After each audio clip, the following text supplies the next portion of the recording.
Hello दोस्तों, नमस्कार। आप सभी का स्वागत है हमारे यूट्यूब चैनल रविंद्र खाती सीआरपीएफ पर। तो आज हम बात करने वाले हैं यूपीएस के बारे में। तो यहाँ पर जहाँ सभी पैरामिलिट्री फोर्स यहाँ पर वेट कर रहे थे कि यहाँ पर ओपीएस कब लागू होगा, अभी भी वेट ही कर रहे हैं।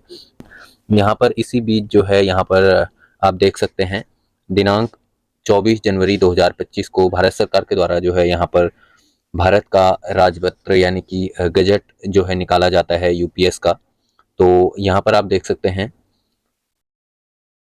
यहाँ पर बताया गया है कि कर्मचारी 10 वर्ष की अर्हक सेवा के पश्चात अधिवर्षिता प्राप्त कर लेता है तो अधिवर्षिता की तारीख से जो है यहाँ पर मिलेगी। तो यहाँ पर कहा क्या गया है कि यदि आपको ये लगता है कि आप जो है 10 साल की न्यूनतम सेवा करके जो है आपको 10,000 का जो है यहाँ पर पेंशन मिलेगा, तो यहाँ पर 10,000 का पेंशन नहीं मिलने वाला है। उसके बारे में मैं आपको बताऊंगा क्यों नहीं मिलने वाला है। यहाँ पर आप देख सकते हैं 10 साल या उससे अधिक अर्हक सेवा के पश्चात सेवानिवृत्त होने पर प्रतिमाह 10,000 रुपये का न्यूनतम गारंटी युक्त भुगतान सुनिश्चित किया जाएगा। ठीक है, तो यहाँ पर बताया गया है कि 10 साल अगर आप अपनी सेवा पूरी करते हैं तो उसके बाद जो है आपको 10,000 रुपये का न्यूनतम जो है गारंटी युक्त जो आपकी पेंशन बनेगी वो बनेगी। तो अब ये मैं आपको बताऊंगा 10 साल के बाद क्यों नहीं मिल सकती है, वो भी आपको बताऊंगा थोड़ी देर के बाद। इससे पहले आप एक चीज जान लें, अगर आप 25 साल की सेवा पूरी करते हैं और उसके बाद जो है आप सेवानिवृत्त होते हैं तो तुरंत जो है पहले 12 मासिक औसत मूल वेतन जो आपके 12 महीने का जो मूल वेतन जो है यानी कि जिसको हम बेसिक पे जो बोलते हैं, तो बेसिक पे जो होगा आपका 12 महीनों का बेसिक पे, तो उसका औसत निकाला जाएगा। तो औसत निकालने के बाद जो वेतन निकलेगा उसका 50% किया जाएगा, वो आपका जो है यहाँ पर पेंशन बनेगी। ठीक है,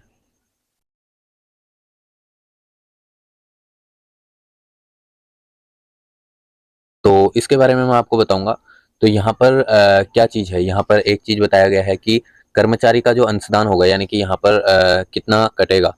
तो यहाँ पर बताया गया है मूल वेतन प्लस महंगाई भत्ता यानी कि आपका बेसिक पे साथ में डीए जो है उसका 10% जो है आपका सैलरी से कटेगा। ठीक है, ये है। अब मैं इसके बारे में आपको एक चीज़ बताना चाहता हूँ। तो यहाँ पर क्या है, यदि आप 10 साल की सेवा करने के बाद चले जाते हैं और आप यहाँ पर मानते हैं कि 10,000 का जो है आपको सैलरी बनेगा पेंशन जाने के बाद, तो 10 साल के बाद यदि आप जाते हैं तो आपको कुछ भी पैसा यहाँ पर नहीं मिलने वाला है। जो 10 साल वाला जो यहाँ पर बताया गया है तो वो उनके लिए है जो किसी चीज़ की वजह से 50 साल में जो है यहाँ पर ज्वाइन करते हैं। और ठीक है, सीआरपीएफ, बीएसएफ या फिर कोई भी सेंट्रल लेवल की पोस्ट जो है, चाहे टीचर की हो, तो वो सेंट्रल लेवल की जितनी भी जॉब हैं वो यहाँ पर 50 साल में जो यहाँ पर ज्वाइन करेंगे तो उनका जो लास्ट 10 साल यानी कि 60 साल में जो है सेवानिवृत्त होंगे, तो उनका जो सेवा है वो सिर्फ 10 साल ही हो पाएगा। तो 10 साल में जो उनका पैसा जमा होगा तो उससे जो उनका न्यूनतम जो पे बनेगा रिटायर्ड होने के बाद, तो उनके लिए जो है उनके लिए ये रखा गया है कि 10,000 उनकी जो सैलरी बनेगी वो बनेगी 10,000। न कि आप 18 साल या 21 साल में अगर भर्ती हो जाते हो और 31 में आप चले जाते हो तो 10 साल की उम्र में आप जो 10 साल की जो है आपने जॉब यहाँ पर की और 10 साल के बाद आपने अपने आप से जो है यहाँ पर इस्तीफा दे दिया और आपने बोला कि 10 साल मेरी सेवा पूरी हो चुकी है, अब मुझे जो है 10,000 की पेंशन मिलेगी। तो यहाँ पर ऐसा कुछ भी नहीं होने वाला है। यदि आप खुद से जो है यहाँ पर जाते हैं तो इस्तीफा देके, तो यहाँ पर आपको कोई भी पैसा नहीं मिलेगा। तो इस भ्रम में ना रहें कि आप 10 साल की सेवा करने के बाद जाएंगे और उसके बाद आपको 10,000 सैलरी मिलेगी। तो यहाँ पर आप लोगों के लिए कुछ भी नहीं है। जो ये 50 साल और जो है 40 साल के बाद जो कर पाएंगे तो उनके लिए 10 साल के बाद 10,000 मिनिमम रखा गया है। और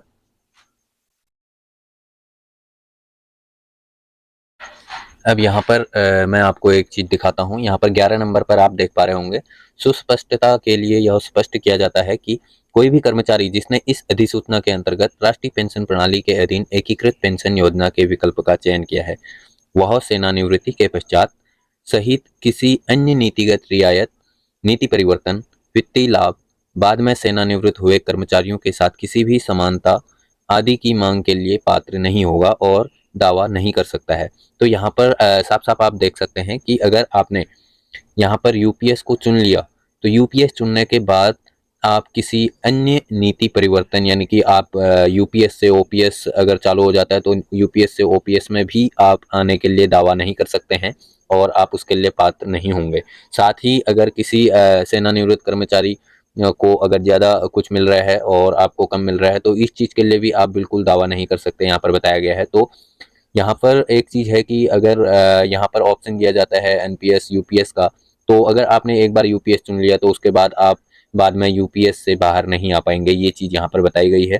तो ये इसको जो है ध्यानपूर्वक देखें। तो 10 साल में यहाँ पर कुछ भी नहीं मिलने वाला है और साथ ही यहाँ पर 25 साल में मिलेगा जो भी मिलेगा। और ये कब से लागू होगा यहाँ पर बताया गया है 1 अप्रैल 2025 से जो है ये लागू होने वाला है। और ये आप पे तो तभी लागू होगा जब आप इसको चुनेंगे। तो अगर आप इसको चुनने से पहले ज़रूर ध्यान दें कि अगर आप एक बार इसमें अगर यूपीएस में चले जाते हैं तो यूपीएस से बाहर आप नहीं निकल पाएंगे। तो इसीलिए सोच समझ कर चुनें। अगर आपको मांगा जाता है एनपीएस यूपीएस का तो सोच समझ कर ही दें। और साथ ही यहाँ पर 25 वर्ष का जो है यहाँ पर है और एनपीएस में भी सेम 25 वर्ष का है। और यहाँ पर हम बात करें 10 साल में यहाँ पर कुछ भी नहीं मिल रहा है, जबकि एनपीएस की हम बात करें तो अगर एनपीएस में 10 साल बाद या 20 साल बाद अगर जाता है तो यहाँ पर क्या होता है 20% जो है आपका मिल जाता है आपको। और उसके बाद जो है आपको 60 साल आपकी उम्र होने तक वेट करना पड़ता है। जो 80% पैसा होता है ये 80% सरकार के पास रहता है। और जब आपकी 60 साल की उम्र हो जाती है, जो ये 80% जो पैसा होता है, इसका जो भी उस समय जितना भी पैसा रहेगा वो बढ़ के तो उसको 2 हिस्सों में जो है काटा जाता है, 60 और यहाँ पर 60 और 40।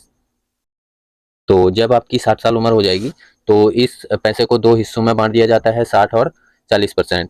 और इस 60% को जो है आपको दे दिया जाता है और 40% जो बचता है पैसा उस पर जो है आपकी पेंशन बनाई जाती है। ये एनपीएस का रूल है। और बाकी यहाँ पर क्या है, यहाँ पर आपको 10 साल में कुछ भी नहीं मिलने वाला है, 20 साल में भी कुछ नहीं मिलने वाला है।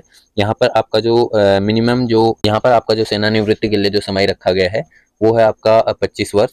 तो 25 वर्ष आपको यहाँ पर पूरा करना होगा, तब जाके जो है आपका यहाँ पर सैलरी लागू होगा, तभी आपको जो है यहाँ पर पेंशन मिल पाएगी। और वहीं हम ओपीएस की बात करें तो ओपीएस में क्या होता था, ओपीएस में यहाँ पर 20 साल में जो है यहाँ पर पेंशन चालू हो जाती थी, तो 20 साल का वहाँ पे रहता था। साथ ही साथ यहाँ पर जो 14% कट रहा है एनपीएस में और यूपीएस में 10% कटेगा ये कहा जा रहा है। और ओपीएस में वहाँ पर कुछ भी नहीं कटता था और जो भी पैसा जमा होता था वो खुद का जमा होता था और उसे हम कभी भी निकाल पाते थे।